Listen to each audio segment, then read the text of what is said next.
اچھا چلو آؤ ایک عورت سے حضور کا حلیہ پوچھتے ہیں. ایک بادیہ نشین عورت ہے اور اس کی فصاحت اور بلاغت کے دو جملے آپ کے سامنے رکھنا چاہوں گا. نام ہے ام معبد. ہجرت کی رات حضور چند لمحوں کے لیے اس کے گھر میں ٹھہرے تھے. حضرت نبی رحمت اور حضرت صدیق اکبر رضی اللہ تعالی عنہ راستے میں جب بھوک کی شدت ہوئی تو اس کی کچی کلی راستے میں نظر آئی نا, تو رک کر کے مدینہ شریف کے قریب ہی کہا کہ تو ہماری ضیافت نہیں کرتی. اس نے کہا کہ میرے پاس اس وقت بدقسمتی سے کچھ نہیں, ورنہ ایک عرب خاتون ہوں اور مہمان نوازی تو ہماری گٹی میں رکھی ہوئی ہے. تو ایک کونے میں ایک بکری بندھی ہوئی تھی. فرمایا اگر تم کہو تو اس کا دودھ نہ دھو لیں. اس نے کہا یہ اتنی کمزور اور لاغر ہے کہ اس کی ہڈیوں میں گودا بھی نہیں ہے, اور اگر چلنے کے قابل ہوتی تو ریوڑ کے ساتھ نہ جاتی. فرمایا کہ اگر تو اجازت دے تو ہم اس سے دودھ لے لیں. تو اس نے ہنس کے کہا مجھے کیا اعتراض ہے اگر یہ دودھ دیتی ہے. تو حضرت سیدنا صدیق اکبر نے اس بکری کو کھولا اور حضور کے سامنے کھڑا کیا. حضور نے اپنا دست شفقت اس بکری کے اوپر پھیرا. کتب سیر میں آتا اس نے اپنی ٹانگیں چوڑی کر دی اور اس کی کھیری میں دودھ اترایا اور پھر ام معبد سے کہا ذرا اپنے گھر کے برتن لاؤ, اور اس کا دودھ دھو دھو کے اس کے سارے گھر کے برتن بھر گئے. حضور نے خود بھی پیا, حضرت صدیق اکبر نے بھی پیا, ام معبد نے بھی, اور اس کے بچے نے بھی. پھر حضور نے دعا دی, برکت کی اور چلے گئے. شام کو جب ابو معبد گھر آیا نا بکریوں کا ریوڑ لے کر, تو اپنی کچی کلی پہ انوار اترتے دیکھے. پوچھتا ہے یہاں کوئی آیا تھا؟ یہاں کوئی آیا تھا؟ چند لمحوں کے لیے ٹھہرے تھے تم جس پیڑ کے نیچے, سنا ہے آج تک اس پیڑ کا سایہ مہکتا ہے. ابو معبد پوچھتا ہے یہاں کوئی آیا تھا؟ اب ام معبد کو حضور کا نام پوچھنے کا موقع نہیں ملا تھا, یاد نہیں رہا تھا میں نام ہی پوچھ لوں, لیکن اس نے اپنے طور پہ نام رکھ لیا. ام معبد کہنے لگی میرے سرتاج میرے شوہر, جاء رجل مبارک, ہاں مبارک آیا تھا, ایک شخص آیا تھا برکت والا, اور وہ چند لمحوں کے لیے ٹھہرا ہے اور ہمیں مالا مال کر کے چلا گیا. اب روزانہ شام کو جب ابو معبد بکریاں لے کے آتا ہے, ام معبد کھانا پیش کرنے لگتی ہے, تو ابو معبد کہتا ہے کہ مجھے مبارک کی باتیں سناؤ. وہ بچہ بھی کبھی کبھی لقمہ دیتا ہے کہ امی اس مبارک نے یوں بکری کے اوپر ہاتھ پھیرا تھا. روزانہ ان کے گھر میں شام کو مبارک کی باتیں ہوتی. اگر اس کو سادہ لفظوں میں اس کا ترجمہ کر لیں, روزانہ ان کے گھر میں محفل میلاد ہوتی. وہ روزانہ جب آتا ہے تو کہتا ہے کہ مبارک کی باتیں سناؤ. اب پوچھتا ہے وہ مبارک کیسا تھا؟ میں ام معبد کے جو ہے وہ دو لفظ آپ کے سامنے رکھنے لگا. ام معبد نے کہا کہ لیسا بالطویل ولا بالکثیر, قد کا لمبا نہیں تھا, پست قامت بھی نہیں تھا, جب چلتا تھا تو لگتا تھا اونچائی سے نیچے آ رہا ہو. سب کچھ اس نے بیان کیا حضور کا حلیہ, لیکن آخری دو کلمے دنیا کے بڑے بڑے شاعروں کی شاعری اور فصاحتیں اور بلاغتیں اس کے دو جملوں پہ قربان. اس نے کہا ابو معبد میں تجھے کیا بتاؤں کہ وہ مبارک کیسا تھا, بس میری یہ بات سن لو کہ جب وہ دور سے آ رہا تھا نا تو بڑا سونا لگتا تھا, اور جب قریب آ گیا تو اور سونا لگتا تھا. اللہ اکبر, غور کیجیے.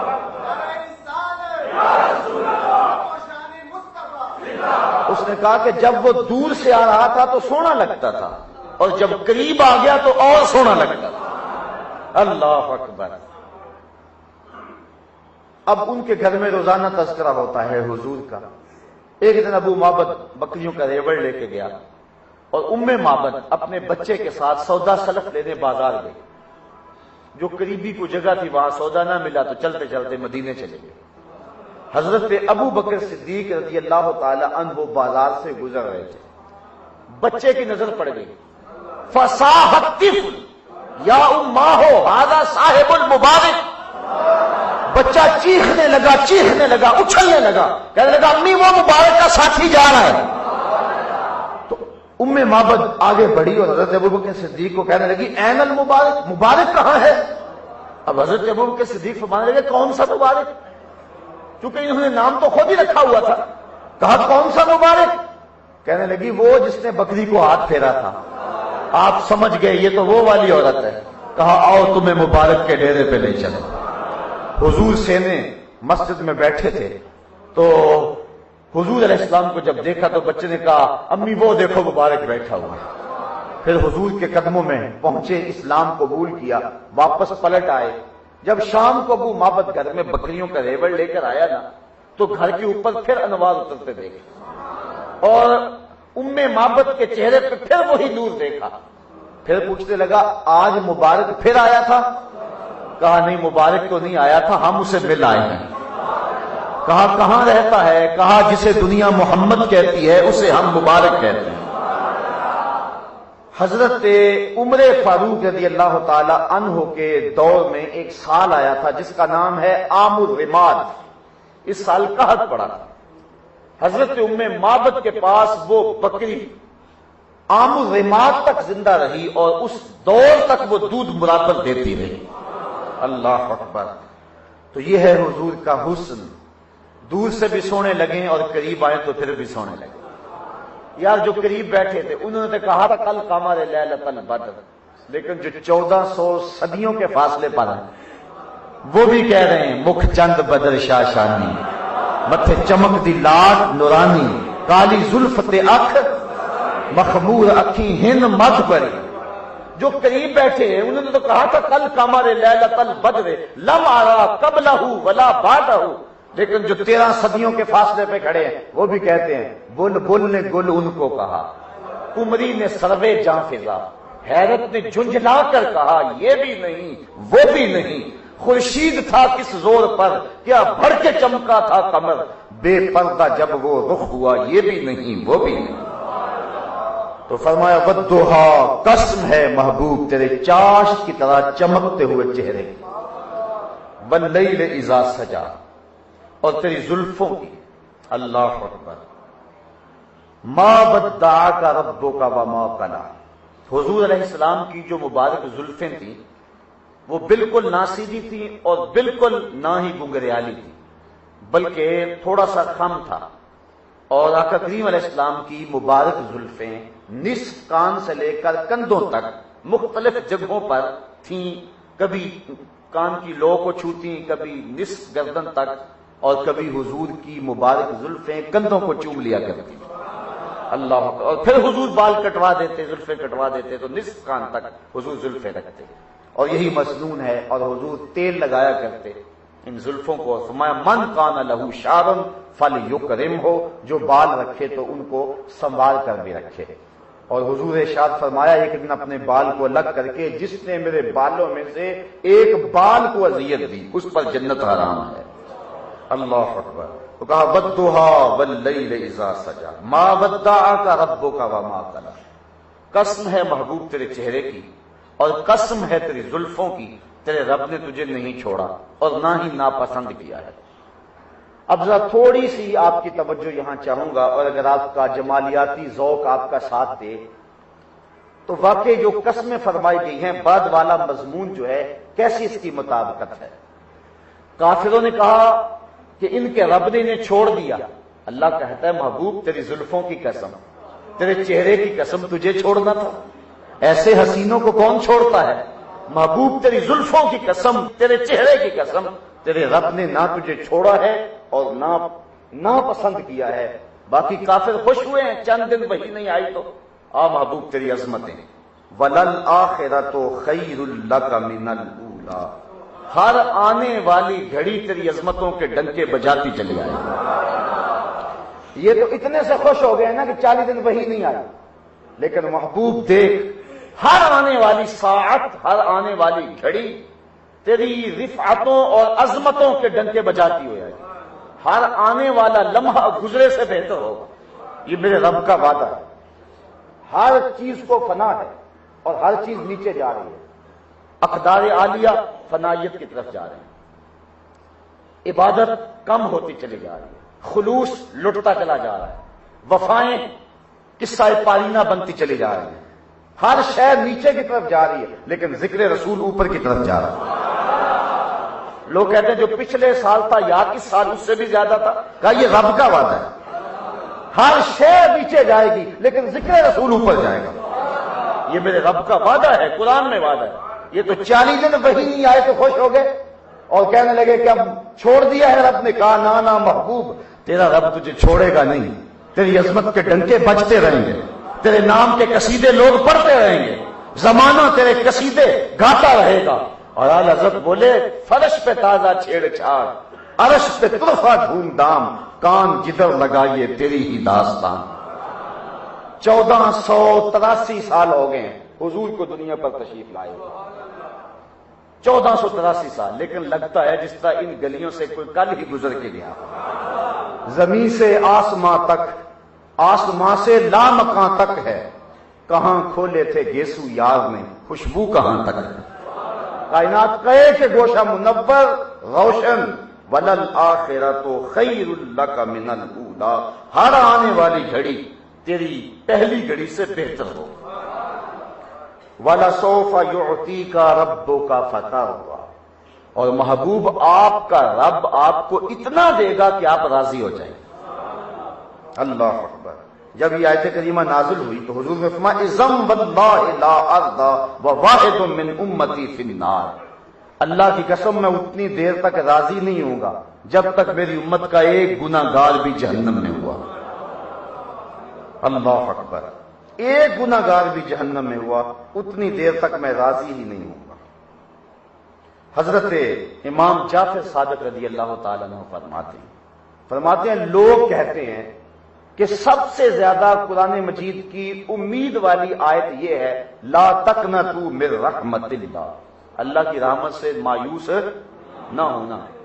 آپ فرماتے ہیں لوگوں کے نزدیک سب سے امید افزا اگر آیت ہے قرآن مجید کی تو وہ یہ ہے، لیکن فرماتے ہیں ہمارے اہل بیت کے ہاں قرآن مجید کی سب سے امید افزا اگر کوئی آیت ہے تو وہ یہ ہے وَلَسَوْفَ يُعْطِيكَ رَبُّكَ فَتَرْضَىٰ، اے محبوب اتنا دیں گے کہ آپ راضی ہو جائیں۔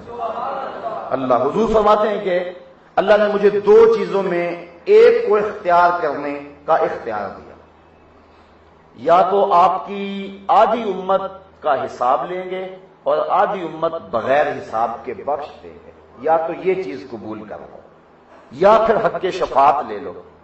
حضور فرماتے ہیں میں نے حق کے شفاعت لے لیا، میں نے آدھی امت کی بخشش والا سودا نہیں کیا۔ گویا حضور شفاعت کا حق لے کر کے یہ بتا رہے ہیں کہ میں شفاعت کر کے ساری امت کو جنت میں لے کے جاؤں۔ وہ ایک نعت خواں پڑھ رہا تھا کہ وہ اپنا مقدمہ کبھی بھی ہار نہیں سکتا جس کے حضور وکیل ہوں، تو میں نے ٹوک دیا، میں نے کہا بات بظاہر تو بڑی خوبصورت ہے لیکن وکیل بمانا ایڈوکیٹ، میں نے کہا حضور ہمارے وکیل نہیں ہیں، ایک ہے وکیل بمانا نگہبان، اس معنی میں حضور ہمارے وکیل ہیں، لیکن وکیل بمانا ایڈوکیٹ اور تم مقدمے کی بات کر رہے ہو تو میں نے کہا اس معنی میں حضور ہمارے وکیل نہیں ہیں، کیونکہ وکیل جو ہوتا ہے وہ کہتا ہے جج کو کہ میرا جو موکل ہے اس نے یہ جرم نہیں کیا لہذا اسے چھوڑ دو، اور اگر جرم ثابت ہو جائے تو سزا پکی ہے۔ وکیل کہتا ہے میرے موکل نے جرم نہیں کیا لہذا اسے چھوڑو، لیکن حضور ہمارے وکیل نہیں ہمارے شفیع ہیں۔ جو شفیع ہوتا ہے وہ کہتا ہے سب کچھ کیا ہے میرا آنا دیکھ لیا جائے۔ حضور قیامت کے دن ہماری وکالت نہیں کریں گے، ہماری شفاعت کریں گے۔ شفاعتی لأہل الکبائر من امتی، مالک سب کچھ ہو گیا ان سے، سارے گناہ ان کے دامن سے ہیں، اے اللہ سب کچھ کیا ہے لیکن یہ وابستہ تیرے رسول سے ہیں، میرا آنا دیکھ لیا جائے، ان کی بخشش فرما دی جائے۔ تو حضور وکالت نہیں کریں گے، شفاعت کریں گے۔ اعلی حضرت فرماتے ہیں پیش حق مجدہ شفاعت کا سناتے جائیں گے، پیش حق مجدہ شفاعت کا سناتے جائیں گے، آپ روتے جائیں گے ہم کو ہنساتے جائیں گے۔ وسعتیں دی ہے خدا نے دامن محبوب کو، جرم کھلتے جائیں گے اور وہ چھپاتے جائیں گے۔ امام قرطبی نے روایت بیان کی صاحب مشکات میں بھی اور بھی کتب حدیث میں روایت موجود ہے، جب یہ آیت کریمہ نازل ہوئی کہ ان تعذبہم فإنہم عبادک، اے اللہ اگر کوئی ان کو عذاب دے تو یہ تیرے بندے ہیں، یہ آیت جب تلاوت کی فرفع یدیہ، اپنے دونوں ہاتھوں کو پھیلا دیا اور کیا کہا؟ اللہم امتی امتی، اے اللہ میری امت، اے اللہ میری امت، فبکا، اور ساتھ ہی آنسو ڈھلنے لگے۔ اللہ تعالیٰ نے فرمایا یا جبریلو اذهب الی محمد صلی اللہ علیہ وسلم، جا میرے محبوب کی خدمت میں حاضری دے، میرا سلام کہہ، فصلہ ما یبکیک، اور جا کے محبوب سے پوچھ محبوب تم روتے کیوں ہو؟ اللہ کو نہیں پتا کہ محبوب کیوں رو رہا ہے؟ اللہ اکبر، کہا جا پوچھ کے آ تو محبوب کیوں رو رہے ہو؟ وَرَبُّكَ عَالَمْ، جبریل سنو میں جانتا بھی ہوں کہ میرا نبی کیوں روتا ہے، لیکن جاؤ تم پوچھ کے آؤ۔ حاضر ہوئے، سلام کہا، عرض کی مالک کا سلام ہے، اور اللہ ارشاد فرماتا ہے محبوب تم روتے کیوں ہو؟ تو حضور نے فرمایا میں خود نہیں روتا، مجھے امت کا غم رلاتا ہے۔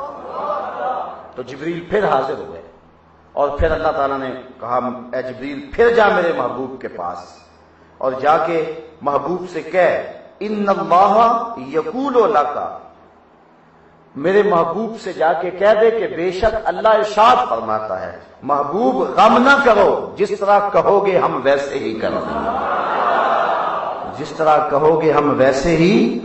اور آپ جانتے ہیں کہ حضور سجدے میں سر رکھ دیں گے محشر کے دن، اور اللہ کہے گا ارفع راسک یا محمد، محبوب سر تو اٹھائیے، سر تو اٹھائیے، جو کہو گے مان لیں گے، سل توتا واشفے تشفع، لیکن حضور سر اٹھا کے کہیں گے اللہم امتی امتی۔ اللہ تعالیٰ فرمائے گا محبوب جس کے سینے میں رائی کے دانے کے برابر بھی ایمان ہے میں نے اس کی بھی مغفرت فرمائی۔ حضور پھر سجدے میں سر رکھ دیں گے،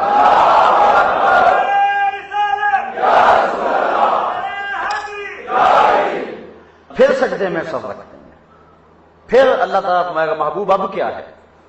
حضور پھر سر اٹھائیں گے امتی امتی کہیں گے، تو اللہ فرمائے گا محبوب جس کے سینے میں رائی کے دانے سے بھی ایمان ہے میں اس کی بھی مغفرت فرما دوں۔ حضور پھر سجدے میں سر رکھ دیں گے، پھر اللہ تعالیٰ فرمائے گا محبوب جس کے سینے میں رائی کے دانے سے کم، اس سے بھی کم، اس سے بھی کم ایمان ہے میں اس کی بھی مغفرت فرما دوں۔ حضور پھر سر رکھ دیں گے، اللہ تعالیٰ فرمائے گا ارفع راسک یا محمد سل توتا، محبوب سر اٹھاؤ اب کیا معاملہ ہے؟ اللہ اکبر۔ حضور عرض کریں گے مالک تو مجھے اختیار ہی دے دے۔ اللہ فرمائے گا محبوب جا جس کو چاہتا ہے جہنم سے نکال کے لے۔ حضرت امام جعفر صادق رضی اللہ تعالی عنہ فرماتے ہیں قرآن مجید کی سب سے امید والی اگر کوئی آیت ہے تو وہ اہل بیت کے ہاں یہ آیت۔ اللہ اکبر، کتنے کرم ہو جائیں گے حضور کے صدقے۔ ہر نظر کانپ اٹھے گی محشر کے دن، ہر نظر کانپ اٹھے گی محشر کے دن، خوف سے ہر کلیجہ دہل جائے گا۔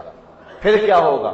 اوڑھ کر کالی کملی وہ آ جائیں گے، محشر کا نقشہ بدل جائے گا۔ اللہ اکبر، وہ تو رنگ ہی کوئی اور ہوگا نا، وہ تو کیفیت ہی کوئی اور ہوگی۔ تو فرمایا وَلَسَوْفَ يُعْطِيكَ رَبُّكَ فَتَرْضَىٰ، فترضیٰ کی گواہی ہے۔ مجھے ایک بڑی پرانی نعت یاد آ گئی، اسی آیت کو میں نے لکھی تھی۔ فترضیٰ کی گواہی ہے خدا تیری رضا چاہے، کسی نے پایا ہو یہ مرتبہ ہم نے نہیں دیکھا، حبیب دو سراسا دوسرا ہم نے نہیں دیکھا، جو پہنچا ہو سرے عرش اولا ہم نے نہیں دیکھا، تیری تو بات ہی کیا تو تو شاہ مرسلاں ٹھہرا، شہنشاہوں سے کم تیرا گدا ہم نے نہیں دیکھا، ہمیں تو ناز ہے اس پر کہ ہم تیرے ہی منگتے ہیں، کوئی بھی در تیرے در کے سوا ہم نے نہیں دیکھا، میں کھو جاؤں حشر کی بھیڑ میں تو آپ فرمائیں، ہمارے در کا ثاقب تھا گدا ہم نے نہیں دیکھا، فترضیٰ کی گواہی ہے خدا تیری رضا چاہے، کسی نے پایا ہو یہ مرتبہ ہم نے نہیں دیکھا۔ وَلَسَوْفَ يُعْطِيكَ رَبُّكَ فَتَرْضَىٰ أَلَمْ يَجِدْكَ يَتِيمًا فَآوَىٰ، اے محبوب ہم نے آپ کو یتیم پایا اور پھر ٹھکانہ دے دیا۔ اللہ اکبر۔ حضور کے والد اس وقت وصال کر گئے تھے جب حضور ابھی شکم مادر میں تھے۔ ابن حشام نے سیرت نبویہ میں لکھا ہے کہ فرشتوں نے عرض کی مالک تیرا محبوب جو مقصود کائنات ہے اس کا تو باپ فوت ہو گیا، تو اللہ تعالیٰ فرمایا تم کیوں پریشان ہو، آنا کافلہ و آنا حافظہ و آنا ناصرہ، اس کی کفالت بھی میں کروں گا، اس کی حفاظت بھی میں کروں گا، اس کی مدد بھی میں کروں گا۔ اور حضرت حلیمہ سعدیہ فرماتی ہیں عام بچہ 10 دنوں میں جتنی پرورش پاتا تھا حضور ایک دن میں اتنی پرورش پا جاتا۔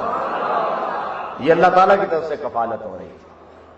ایک تو یہ مانا ہے ہم نے آپ کو یتیم پایا اور ٹھکانہ دے دیا، وہ اگر چاہے تو قطرے کو سمندر کر دے، وہ اگر چاہے تو یتیموں کو پیمبر کر دے، یہ اس کی مرضی ہے۔ دوسرا معنی یتیم کا، آپ نے کبھی مانگنے والوں کو دیکھا ہوگا کہ ہاتھ کے اندر ایک سیپ لی ہوتی ہے انہوں نے، جس کے اندر وہ اس کاسے کے اندر بہت کچھ ڈالتے ہیں، یہ 2 حصوں پہ مشتمل ہوتی ہے اور سمندر کی سطح پر یوں سیپ تیر رہی ہوتی ہے۔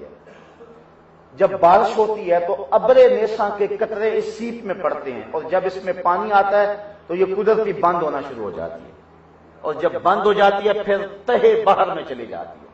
سینکڑوں سال سیپ اپنے اندر ابر نیساں کے ان قطروں کی تربیت کرتی ہے، پھر وہ پانی کے قطرے موتی بن جاتے ہیں، پھر وہ کبھی باہر آئیں تو وہ بڑے بیش قیمت موتی ہوتے ہیں۔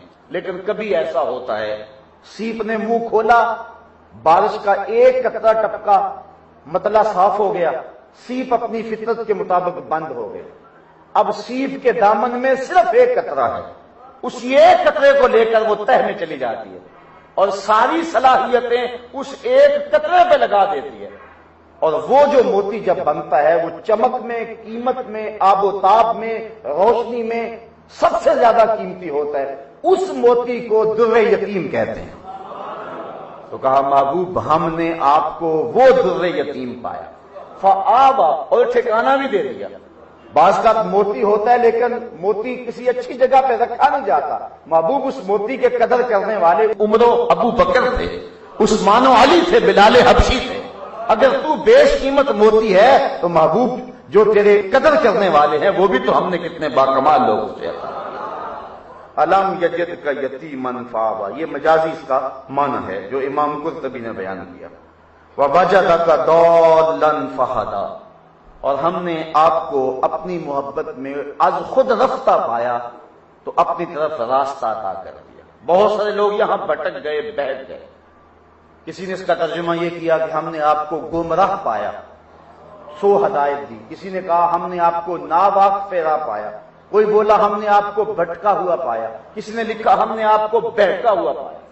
تراجم لے لیں آپ آغاز سے، آپ کو یہ تراجم ملیں گے، لیکن اعلی حضرت نے جو اس کا ترجمہ کیا ہے وہ قرآن کی روح کے مطابق کیا ہے، جو کہ اللہ تعالیٰ قرآن میں ایک دوسرے مقام پہ فرماتا ہے ما دل صاحبکم، آپ کا جو آقا ہے وہ گمراہ کبھی بھی نہیں ہوا ہے۔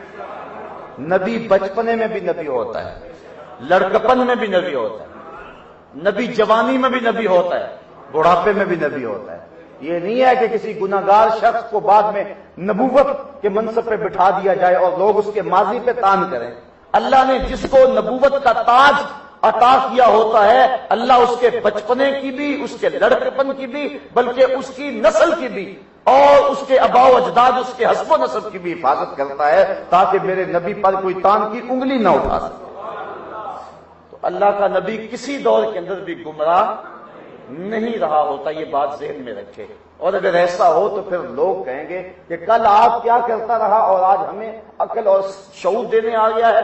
تو ما دل صاحبکم، تمہارا آقا جو ہے یہ کبھی بھی گمراہ، تو پھر یہ دلہ کا لفظ جو ہے تو پھر اس کا مفہوم کیا ہوگا؟ ووجدک ضالا، تو اس کا وہی مفہوم ہوگا جو حضرت یوسف علیہ السلام کی گمشدگی پر حضرت یعقوب علیہ السلام بار بار روتے تھے اور بار بار یوسف یوسف پکارتے تھے، تو بیٹوں نے کہا قالوا تاللہ انک لفی دلالک القدیم اے فی محبتک القدیم، انہوں نے کہا آپ اس پرانی محبت میں ہی ابھی تک، اب یوسف تو قصہ پائینہ بن گیا ہے اور آپ اب بھی امید لگائے بیٹھے ہیں، یوسف گم گشتہ واپس تو نہیں آئے گا، اور تم اس پرانی محبت میں ہو، تو وہاں دلال کے لفظ بولے گئے ہیں۔